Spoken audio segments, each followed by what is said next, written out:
Dude, this is the house.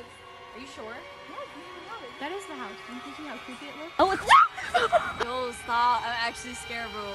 Stop.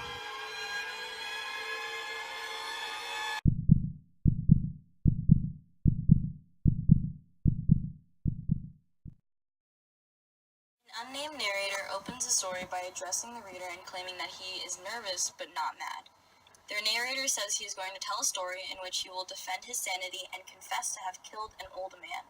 They claim their motivation was not passion or money, but rather a fear of the man's pale blue eye. I'm sorry, I don't like the color of your eye. I'm just murder you. He was afraid of an eye? Yeah, I mean, like... He was afraid of glaucoma? When the narrator arrives, the old man wakes up and cries out because the door creaked. When he's done, the narrator hears his clock strike the hour of 4 a.m. and the sound of a knock at the door. The police who arrived about a call of an old man shrieking questioned the narrator, who was careful to be chatty and appear normal. To further prove his innocence, the narrator takes the police up to the scene of the crime. Then the low heartbeat begins to get louder, and the narrator is afraid that the police will hear it and know his guilt. With no way out, he finally confesses to the crime he committed and tells the man to rip up the floorboards.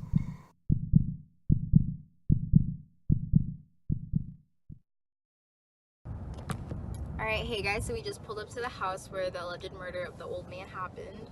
It is 9:30 now, and we have to wait till the sun sets because that's when the ghosts come out. It said that at midnight you can hear the heartbeat. And then around 2 a.m. is when the ghosts actually come out, because that's paranormal activity time. So hopefully the people will let us in. We talked to them once before, but they're known to change their minds, so let's hope. Alright, we'll see you there. Okay, so right now we're walking up to the house where the alleged murder of an old man happened in the Telltale Heart, so...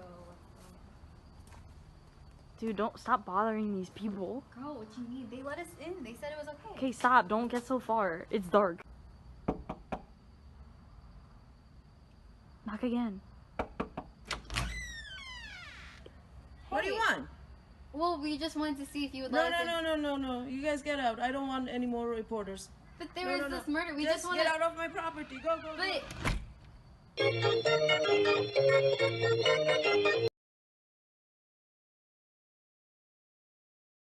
The narrator begins the story by using the word true as an admission of his guilt and also an assurance of his reliability. The Telltale Heart has an unreliable narrator who recounts killing an old man in a stealthy way in which he said the crime proved his sanity. The point of the text was to commit the perfect justified crime. The man throughout the story tries to prove to the readers that he was caring and courteous towards the old man despite killing him. He even made a point to say that he was more caring of the old man the week before he killed him. The narrator of the Telltale Heart is assumed to be a male. However, there are theories that it's actually a female because there are no pronouns used. The narrator never insists upon their innocence, but rather on their sanity. So homeboy knew he was guilty. And still said, I'm not crazy. Okay, so there are 3 conspiracy theories that relate to this case. The first one is that Edgar Allan Poe wrote himself killing the man. He felt like everyone was watching him and he wanted to prove that his writing didn't defy him and that he wasn't crazy. Therefore, he killed the vulture eye that was always watching him. Honestly though, that's kind of crazy. I feel like because everyone knows that Edgar Allan Poe was crazy. Honestly, I think that was the first thing that I thought of when I read the story. He probably killed an old man. Okay. So then the second one is that since Edgar's father left him as a child and the old man had glaucoma, he was practically blind. So it represented Poe's father turning a blind eye on him. And he wishes that his father had actually watched him like the vulture eye. And so he killed the old man because of the betrayal. I feel like that's kind of relatable though. Like there are a lot of kids who, like they didn't kill their father. But like, Did your father abandon you and have glaucoma? Moving on. Theory number 3. Bertha came back to take control of her life, and when she tried to talk it out with Mr. Rochester, which they believe is the old man, he didn't believe that it was her and she couldn't control herself anymore. So that nervousness turned into madness and she killed him to make him feel the pain that she did.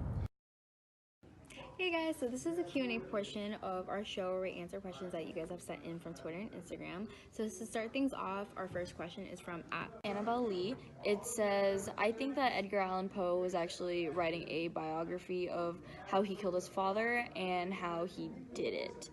So we're not really allowed to co-sign to conspiracy theories, but if we did, hypothetically, Not saying we are. that would be the one. That's definitely Edgar was crazy. Yeah, homeboy Crazy. was crazy. He was- Like he he's dead. was He's insane. He actually it was proven that he did have paranoia and little anxiety things like that, as well as he harbored a lot of resentment to his parents and stuff. Yeah. Even though he did grow up in a great foster home, which is how he got his name of Edgar Allan Poe. He got his name Allan from his foster home and Poe from his father. Yeah. So Moral of the story is he did it. He did it.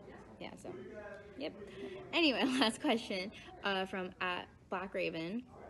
Can you go into more in depth on the birth of conspiracy theory and how Wide Sargasso Sea ties into the story?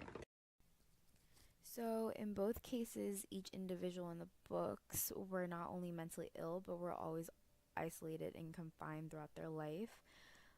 In Wide Sargasso Sea, Antoinette, her madness drove from being confined in an oppressive marriage and an attic which he put her in. This book explicitly explains that nature made her feel better, but to have all that taken away from her drove her to madness.